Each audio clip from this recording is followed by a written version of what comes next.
നമുക്ക് ഇത്ര ഇൻഗ്രീഡിയൻസ് വെച്ചൊരു അച്ചാർ ഉണ്ടാക്കാം. അതിനുള്ള ഇൻഗ്രീഡിയൻസ് ആണ് പപ്പായ, ആപ്പിൾ, ജിഞ്ചർ, കരിവേപ്പില, പുളി വെള്ളത്തിൽ കുതിർത്തത്, കാന്താരി, ഗാർലിക്, വറ്റൽമുളക്. ഇത്രയും വെച്ചിട്ട് നമുക്കൊരു നല്ലൊരു അച്ചാർ ഉണ്ടാക്കിയെടുക്കാം. നമുക്ക് പപ്പായ തൊലി ചെത്താം, ആപ്പിളിൻ്റെ തൊലി കളയണ്ട. ഇത് അരിഞ്ഞെടുക്കാം. നമ്മൾ അച്ചാർ ഉണ്ടാക്കാൻ വേണ്ടിയിട്ട് ഒരു ചീനച്ചട്ടി അടുപ്പിൽ വെച്ചു. നമുക്കതിനകത്തോട്ട് നല്ലെണ്ണ ഒഴിക്കാം.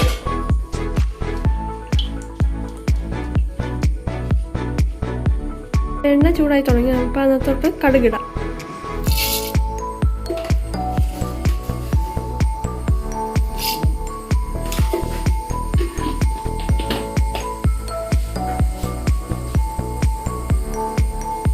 കടുക് പൊട്ടി തുടങ്ങി. നമുക്ക് അതിനകത്തോട്ട് ഇൻഗ്രീഡിയൻസ് ഓരോന്നോരോന്നായിട്ട് ചേർക്കാം.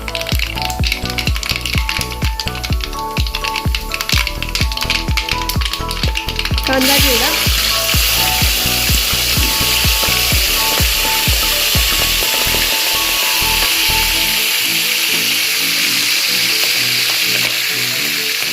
ഇഞ്ചി ചേർത്തു.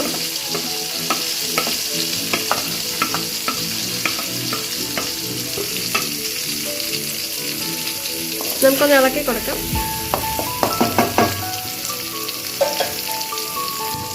ഗാർലിക് ഇടാം.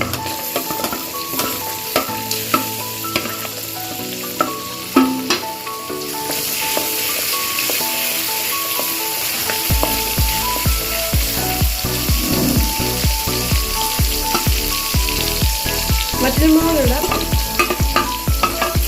കരിവേപ്പില ഇടാം. നമുക്ക് നല്ലപോലെ ഇളക്കി കൊടുക്കാം.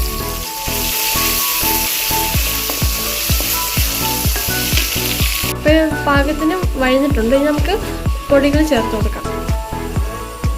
നമുക്ക് മഞ്ഞൾപ്പൊടി ചേർക്കാം, കാശ്മീരി മുളക് പൊടി ചേർക്കാം, ഉലുവാപ്പൊടി ചേർക്കാം, കായംപൊടി ചേർക്കാം. നല്ലപോലെ ഒന്ന് മിക്സാക്കി കൊടുക്കാം.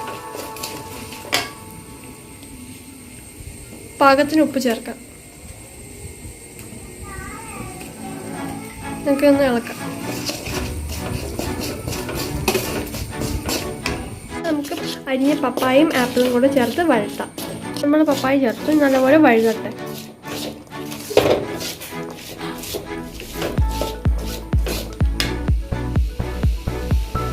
പപ്പായ വഴുതിട്ടുണ്ട്. ഇനി നമുക്ക് എന്നിട്ട് വാളൻപുളി വെള്ളം ചേർത്ത് കൊടുക്കാം.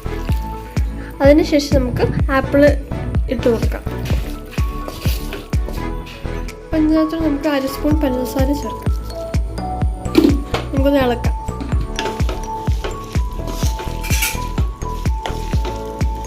നമ്മുടെ ടേസ്റ്റിയായ സ്വീറ്റ് ആൻഡ് സോർ അച്ചാർ റെഡി ആയിട്ടുണ്ട്. അപ്പോൾ ഇത് നല്ല ടേസ്റ്റ് ഉള്ളതാണ്.